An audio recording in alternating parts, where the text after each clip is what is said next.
ನಮಸ್ಕಾರ, good morning. ಎಲ್ಲರೂ ಹೇಗಿದ್ದೀರಾ? ಐ ಹೋಪ್ ಚೆನ್ನಾಗಿದ್ದೀರಾ ಅಂತ ಭಾವಿಸ್ತಾ ವಿಡಿಯೋ ಮಾಡ್ತಾಯಿದ್ದೀನಿ. ಇವತ್ತು ಮೊದಲನೇ ಆಷಾಢ ಶುಕ್ರವಾರ. ನಮ್ಮ ಮೈಸೂರಲ್ಲಿ ಆಷಾಢ ಶುಕ್ರವಾರ ಅಂದರೆ ಎಷ್ಟು ಖುಷಿ, ಎಷ್ಟು ಸಂತೋಷ ಇರುತ್ತೆ ನಿಮಗೆ ಗೊತ್ತಿದೆ. ಮೈಸೂರಲ್ಲಿರೋರಿಗೆ ಆ ಅನುಭವ ಹೇಗಿರುತ್ತೆ ಅಂತ ಗೊತ್ತು. 4 ವಾರ 5 ವಾರನೂ ತುಂಬ ಖುಷಿಯಿಂದ ಉತ್ಸಾಹದಿಂದ ಮಾಡ್ತೀವಿ. ಚಾಮುಂಡಿ ಬೆಟ್ಟದಲ್ಲಿ ಗಿಜಿ ಗಿಜಿ ಅಂತ ಕಾಲಿಡೋಕ್ಕಾಗದಿರೋಷ್ಟು ಇದಾಗುತ್ತೆ. 4:15ಗೆ ಎದ್ದು ಬೆಳಗ್ಗೆನೇ ಪೂಜೆ ಮುಗಿಸೋಣ ಅಂದ್ಬಿಟ್ಟು 4:15ಗೆ ಎದ್ದು ಬಾಗಿಲು ಕಸ ಗುಡಿಸಿ ನೀರು ಹಾಕಿ ರಂಗೋಲಿ ಹಾಕ್ಕೊಂಡು ಅದೇ ಟೈಮ್ಗೆ ನನ್ನ ಮಗನೂ ಟ್ರಿಪ್ ಹೊರಟು ನಿಂತಿದ್ದ. 3 ಡೇಸ್ ಟ್ರಿಪ್ ಹೋಗ್ತಾಯಿದ್ದ. ಹಾಗೆಯೇ ನಾನು ಅವನ್ನ ಹೊರಗಡೆ ಕಳಿಸಿ ನಾನು ಸ್ನಾನ ಮಾಡಬೇಕಾದ್ರೆ ಇವತ್ತು ಶುಕ್ರವಾರ ಅಂತ 5 ಮಂಗಳ ದ್ರವ್ಯಗಳನ್ನ ಹಾಕ್ಕೊಂಡು ಸ್ನಾನ ಮಾಡಿದೆ. ಅದೇ ನಿಮಗೆ ತೋರಿಸಿದ್ದು ಹಳದಿ ಕಲರ್ ಇತ್ತಲ್ಲ, ಅದೇ ನಾನು ತೋರಿಸಿದ್ದು. ಸ್ನಾನ ಮಾಡ್ಕೊಂಡು ಬಂದು ಹೊಸ್ಲಿಗೆಲ್ಲ ಅರಿಶಿನ ಕುಂಕುಮ ರಂಗೋಲಿ ಎಲ್ಲ ಇಟ್ಟು ಹೊಸ್ಲೆಲ್ಲ ರೆಡಿ ಮಾಡಿಕೊಂಡೆ. ಆಮೇಲೆ ದೇವ್ರ ಮನೆಗೆ ಹೋಗಿ ಇವತ್ತು ಶುಕ್ರವಾರ ಆಗಿರೋದ್ರಿಂದ ಮಲ್ಲಿಗೆ ಹೂವು ಗುಲಾಬಿ ಹೂವು ಎಲ್ಲ ತೊಗೊಂಡಿದ್ದೆ. ಅದು ತೊಗೊಂಡು ದೇವ್ರಿಗೆಲ್ಲ ವಿಗ್ರಹ ದೇವ್ರುಗಳಿಗೆಲ್ಲ ಹೂ ಮುಡಿಸ್ಕೊಂಡು ಬಂದೆ. ಹೂ ಮುಡಿಸಿ ನಂತರ ಪೂಜೆಗೆ ಶುರು ಮಾಡಿಕೊಂಡೆ.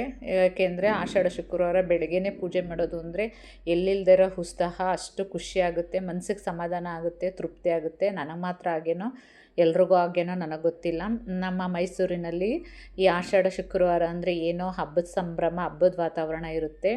ಅದೇ ಖುಷಿಯಿಂದ ನಾನು ಬೆಳಗ್ಗೆನೇ ಪೂಜೆ ಮಾಡಬೇಕು ಅಂದ್ಬಿಟ್ಟು ಬೇಗ ಎದ್ದು ಪೂಜೆ ಎಲ್ಲ ಮಾಡಿ ಮುಗಿಸೋ ತನಕ 4:15ಗೆ ಎದ್ರೂ ನಾನು ಪೂಜೆ ಮುಗಿಯೋ ತನಕ 7:15 ಆಗೋಯಿತು.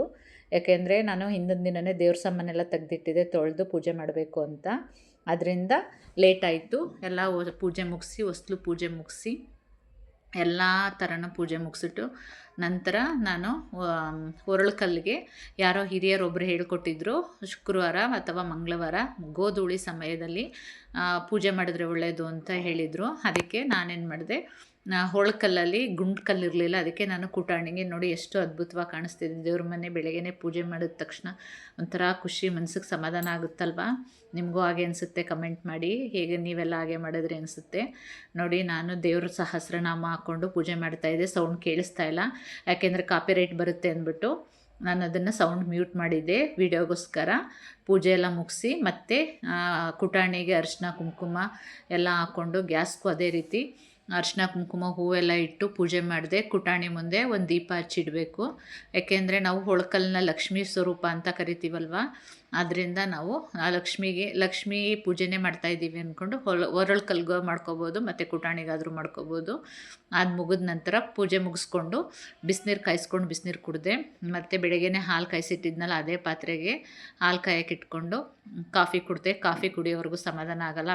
ಬೆಳಗ್ಗೆನೇ ನಾನು ಏನು ಮಾಡ್ತೀನೋ ಬಿಡ್ತೀನೋ ಗೊತ್ತಿಲ್ಲ, ಒಂದು ಕಾಫಿ ಕುಡಿದ್ರೆ ರಿಲೀಫ್ ಆದಂಗೆ ಆಗುತ್ತೆ. ಕಾಫಿ ಕುಡಿದು ಮುಗಿಸಿ ನಾನು ಒಬ್ಬಳೇ ಇದ್ದೀನಿ ಅಂತ ಪಕ್ಕದ ಮನೆಯವರು, ನಮ್ಮ ಫ್ರೆಂಡು ಉಪ್ಪಿಟ್ಟು ಕೇಸರಿಬಾತ್ ಕೊಟ್ಟಿದ್ದರು.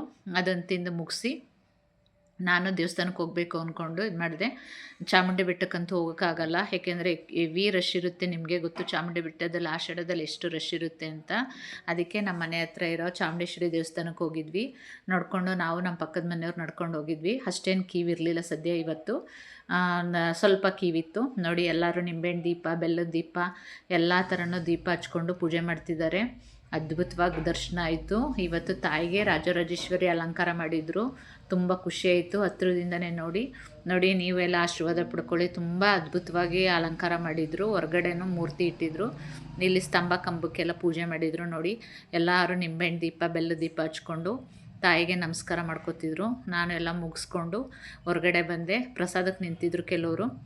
ಮತ್ತು ತಾಯಿದು ಸೀರೆನ ಹರಾಜಿಗಿಟ್ಟಿದ್ರು. ಅದನ್ನು ನೋಡಿಕೊಂಡು ಪ್ರಸಾದಕ್ಕೆ ನಾನು ಹೋಗೋಕ್ಕಾಗಲಿಲ್ಲ, ಟೈಮ್ ಆಗಿಬಿಡ್ತು ಅಂತ ನಾನು ಹೊರಗಡೆ ಹೋಗಬೇಕಾಗಿತ್ತು. ಅದಕ್ಕೆ ಬಸ್ಸಲ್ಲಿ ಹೊರಟಿದ್ದೀನಿ ನೋಡಿ. ಬಸ್ಸಲ್ಲಿ ಹೊರಟಿ ಅಲ್ಲೇ ಬಸ್ ಸ್ಟ್ಯಾಂಡಲ್ಲಿ ಇಳಿದು ಸ್ವಲ್ಪ ದೂರ ನಡ್ಕೊಂಡು ಹೋಗ್ತಾಯಿದ್ದೆ ನೋಡಿ. ಎಷ್ಟೊಂದು ರಶ್ ಇದೆ.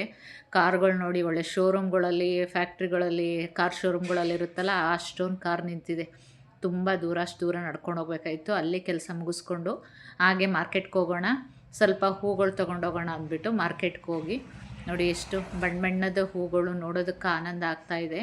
ಹಾಗೆಯೇ ಮರಳೆ ಮತ್ತು ಕನಕಾಂಬರ ಎಲ್ಲ ತೊಗೊಂಡು ಮನೆಗೆ ಬಂದು ಕಾಫಿ ಮಾಡ್ಕೊಂಡು ಕುಡಿದು ಬಸ್ ಸ್ಟ್ಯಾಂಡಿಗೆ ಬಂದೆ ನೋಡಿ. ಎಷ್ಟು ರಶ್ ಇದೆ.